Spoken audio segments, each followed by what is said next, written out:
Okay. You're watching and listening to the Fat Bidin Film Club, and I'm assuming I'm Zan Azli. And I'm Shell, Mustafa. And as usual, every week we watch a local film and we review it for you. And this week we are going to watch Dendam Pontianak. Dendam Pontianak.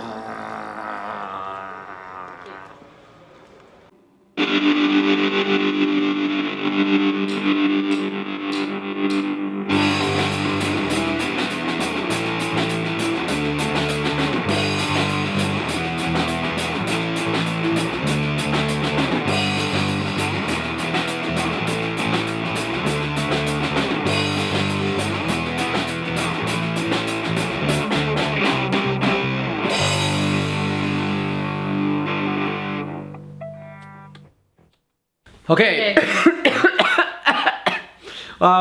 We watched. Okay. I'm very excited about this one. Oh my god. We watched Dendam Pontianak. Yes, we did. We watched Dendam Pontianak. Oh my god, it's so good.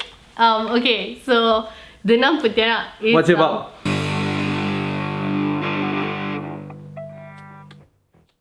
It's a Singapore-Malaysia co-production by Gavin and Glenn. Yeah. I think his name is. Hey Gavin, what's up? Yeah, and it's about. It's basically about a Pontianak's revenge, as the title suggests. But And we all know the story of the Pontianak, right? If you're in Malaysia, Indonesia, or the Nusantara or Singapore, it's a common folklore lah, right? Yeah, it's always about a woman scorned. So it's a woman scorned who died during childbirth or whatever. Or with child, and you don't bury her properly. That's different in different beliefs lah. In this particular movie, that's and then what she it's comes talking back about. lah, yeah. Then she will come back and because take she's got revenge and suck your blood. Yeah. So it basically starts off with a wedding between Remy Ishak, Khalid, and his wife Siti. And it's then Remy Ishak, you know, the mamak waiter. We all love Remy Ishak. Except we don't really love Remy Ishak in this so much. Really? No, well, I don't. Anyway. Okay. Tell us his character lah. Okay, so basically it starts off with this wedding, and it's based in the 60s. It's set in 1965, and he's getting married in his kampung. So his whole kampung comes, and then everybody's wishing him well. And then he has a younger brother Reza who lives like next door with who's really jambu, by the way. Who's really jambu, like oh my god, so cute. And then they have a best friend who's played by Tony Yusof. Who his name is Raiz. So Raiz is like your cool KL man, you know. He drives jacket and tie. Sings Getaran Jiwa. And then so they're bros lah. And it starts off with his wedding, and then Raiz like, you know, kind of fucks off with the wedding singer. And he's like holding her thigh and shit. And Ida, right? Yeah, Ida, and then he gets attacked by something. And then the movie, the Pontianak lah. Yeah. Cekpons. Yeah, they call her Cekpons. Namron. Wow, Namron calls her Cekpons. Okay, so and then the film basically goes on from there, because Raiz is then discovered in front of Remy Ishak's house, high up on a tree. Like just kind of put there. And he's like bleeding and all that. Dead. Yeah, attacked by the Cekpons. Dead as a damn doornail. Yeah, so everybody is. So everybody's like, oh, this city, because she's not from the kampong. She's like from. She's the new wife lah. Fuck all knows where she's from. She's the new wife, and Remy Ishak has a son, Nick, who's 9. Okay. His story is that this kid was just left at his doorstep, and the mother didn't love him, whatever. So he had to take care of the kid. The mother left them, right? The mother left them. So the whole kampung people are like turning against the city because they say it's your fault. You brought like this sial into our kampung. Sial masuk kampung ni. Yeah, and they're like screaming at her in the market and shit. And the story basically goes from there, and then we find out that's actually not what happened. Yeah, that's basically the story lah. Yeah, and then there's a witch doctor who is played by Namron. Yeah, so Namron is like Cekpons. Suuddin.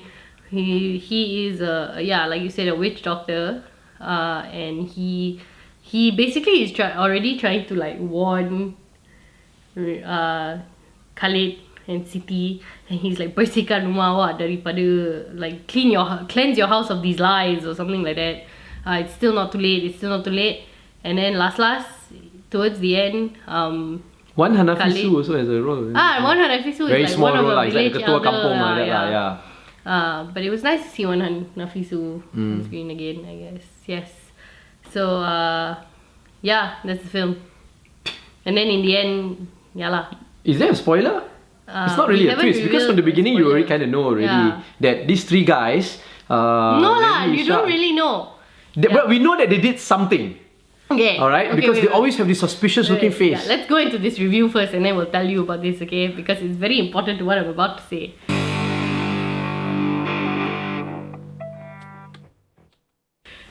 This film is basically a PSA to all fuckboys out there. Number 1, don't be a fuckboy. Bad shit will happen to you and your family. Number 2, don't be an ally to your fuckboy friends because bad shit will happen to you first before it hits your fuckboy friends. Can we define what a fuckboy is? Because if people, the demographics of the audience, I know some will be younger like you, but those who are my age, some who are my age would have we would not know what the term fuckboy is. We used to call it different things. We used to call it the Zan Azli. Not surprised. But yeah, what's a fuckboy? So for people in their 40s like me, what's... So a fuckboy is basically a dude who just dicks around girls with his dick. And then like plays on her emotions and then just chucks her and moves on to the next chick lah. So in this basically in my generation they'd be known as players lah. Alright. So fuckboy. Yeah, players. So basically Khalid is a fuckboy in the 50s. And I love this, by the way. I love the fact that they are so open about the fact that they have sex. Yeah, they are Melayus and they're smoking and like because that was how it was. Yeah, exactly. But you know, they don't want to show that anymore, right? Yeah. Because you know, we're like... In fact, they were even raunchier. We've apparently strayed so far away from our old values, blah, blah, blah. Malaysia used to be so much raunchier than now. So they're very open about that and I loved it. With the cabarets and all that, right? Yeah. So it's so obvious that this Khalid is basically a fuckboy and he even admits it, but he admits it in a very Melayu way lah. I was young and selfish and I didn't know any better, blah blah blah blah. Which is okay. A lot of people get that realization when they get a little bit older anyway. You can't invalidate the way they realize. I'm not lah, but I'm just saying that the delivery of like owning up to his fuckboyness was like that lah, which is kind of why I wanted him dead lah. So anyway, he meets this girl, Nina, 9 years ago, and he fuckboys her and he gets her pregnant. And then she was like very into him and she was like super ready to commit to him, but he was like, maybe no lah. So he lies to her and says that he's being arranged marriage, and she's like, oh, I'm so sad, my heart's broken, I'm going to go back to Singapore. So he sends her on a bus and she goes back to Singapore, but then she comes back on Merdeka Day 1957 and he's like, ta-da, I'm pregnant. So he's like, fuck this shit. And instead of taking a responsibility or like marrying her or anything, they quietly, without telling her, him and his bros, Rais and Reza, take her in the car, without telling her where they're going, drive down this road, and they are basically like, they want to bring her for an abortion, to abort the baby to a doctor who but is she's like in her third trimester-ish, tak boleh. And she's like damn big, okay? So she runs out of the car. At the speed and agility that I don't know where she gets it from, because I can fucking barely get down the stairs right now. But bitch is like running through banana trees and shit, and I'm like, I like the banana tree thing. You go, girl. Because Pontianaks are known to be the banana trees and all that. So I was like, okay. And then she trips, and then suddenly she goes into labor and she delivers this tiny rat ass looking thing. Stillborn baby lah. Supposedly a stillborn baby, and she's emotional and she's holding the thing with the umbilical cord still like, you know, in between her sarung and shit, and then Khalid comes and she's like, you killed my baby! So both of them go crazy. She basically, in a fit of all these emotions, says, I'm going to tell everybody about you. Everybody's going to know that you're a horrible person and that you suck and blah blah blah blah blah. And in a fit of rage, he strangles her. She dies. And he's like, why did you come back? You should not have come back, blah blah blah blah blah blah blah blah blah. And then she dies. And then all of these bros decide, we'll just bury her lah in the banana plantation. And hence all the what? And then she comes back to while they're about to bury her, because they're digging the hole, right? So that's another thing. PSA, do not help your fuckboy bros dig graves, because you end up in the grave first before your fuckboy bros. So as they're digging the hole, the baby cries. they realize that the baby is not So it stillborn. turns out, yeah, the baby is actually alive. So that's his son lah, Nick, that he raises up. So he takes the boy and he feels like this is his redemption lah. Yeah, because the minute he's done strangling her, he says like, straight oh my away god, like- what have I done? Oh my god, please forgive me, blah blah blah. Suddenly he's like super repentant. And to be honest, Okay. like Khalid and Reza, they both after that incident turned a new leaf lah. Yeah, they Except for we don't know lah. Rais evidently seems to have Rais just still moved, whatever. player lah. So yeah, And he gone missing for a long time. Remember? Then the wedding. Then that's why he they came said back. like, oh yeah. So I thought it was a really good because they always demonize the Pontianak. And the Pontianaks are basically they're just these bloodthirsty bitches that are just out to terrorize like whole kampongs. Like this one, she had a real solid ass backstory, and to me she had a real fucking reason to be angry, okay? Like yeah, I would kill a whole village too if I just like, you know, first got impregnated and then was forced to go for an abortion, and then when I tried to save myself I went into premature labor, and then my baby came out seemingly stillborn and then got killed. I got killed, and then it turns out, oh guess what, the baby was actually alive. So her thirst for revenge was very very very much valid. Yeah. Like yes, kill them all. I've never wanted Remy Isha dead so much as I have in this film. Yeah. But he still looks good though, like damn. Like mamak waiter. Like so taut and I would order a brown teh ice and from him just, lah, like actually. solid, like He has a very dirty look lah, his face. he does not have a dirty Comot. look. Uh, He's dirty in this film, but Anyway, so I thought it was really fast, right? The film. Yeah, it was quite fast paced. It didn't like waste time with a lot of like these jump scare bullshits. It was very loud though. I don't know if that was like the cinema's fault or what, but it was just very bloody loud all the time. And it invoked a lot of feelings lah for a horror film. I felt so much feelings at the end, especially when she kind of comes for her son, right? And then her son is like hugging her and she's like having all this really emotional moment, and I was also getting a bit emotional. Yeah. Okay. Can I review it Yes, now? yes, sorry. Can I say what Sorry, I feel okay. about think about the movie now? I remember about 15 years ago, Suhaimi Baba directed a film called Pontianak Harum Sundal Malam.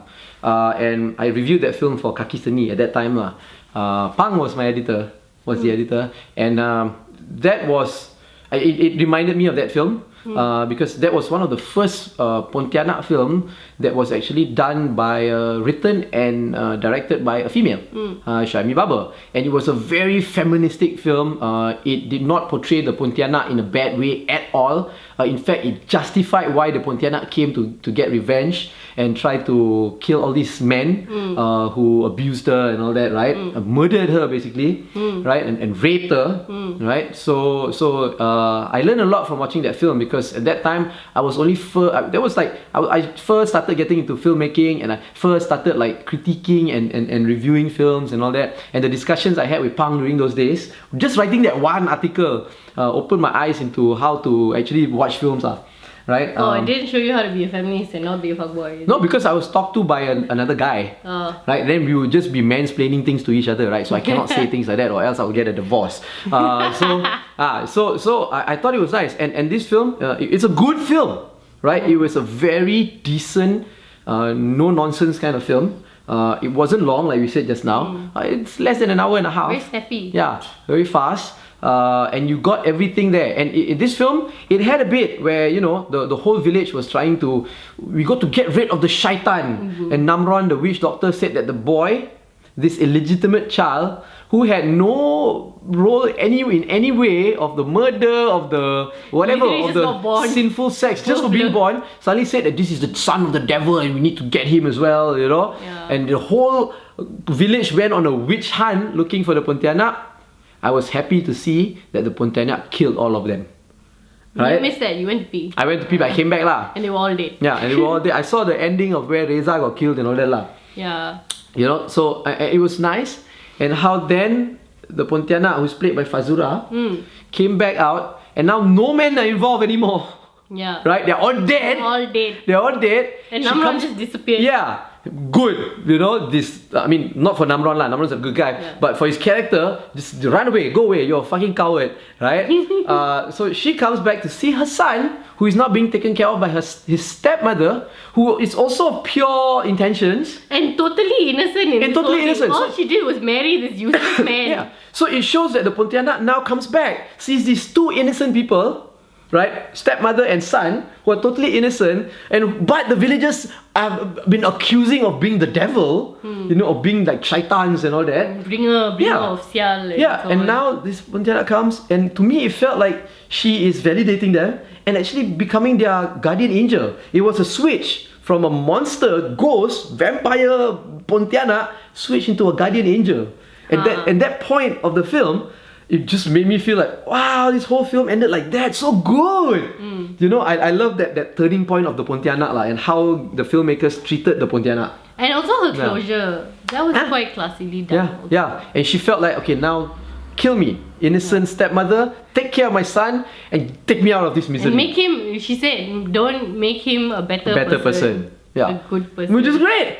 Yeah. You know, so that's what I want to say. It's great. It's a good film. Decent. So should everybody watch it? Yes. Everybody should go and watch it in the cinemas.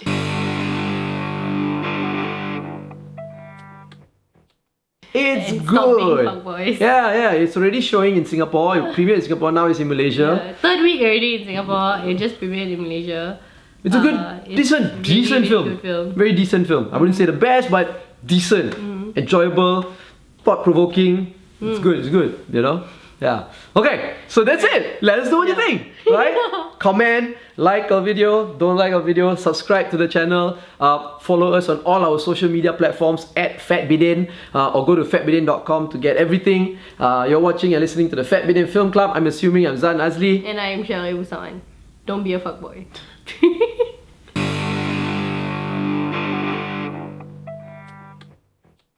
Hey, if you want to learn how to become an independent filmmaker or a filmmaker in general, I've got a book which I wrote with a buddy of mine.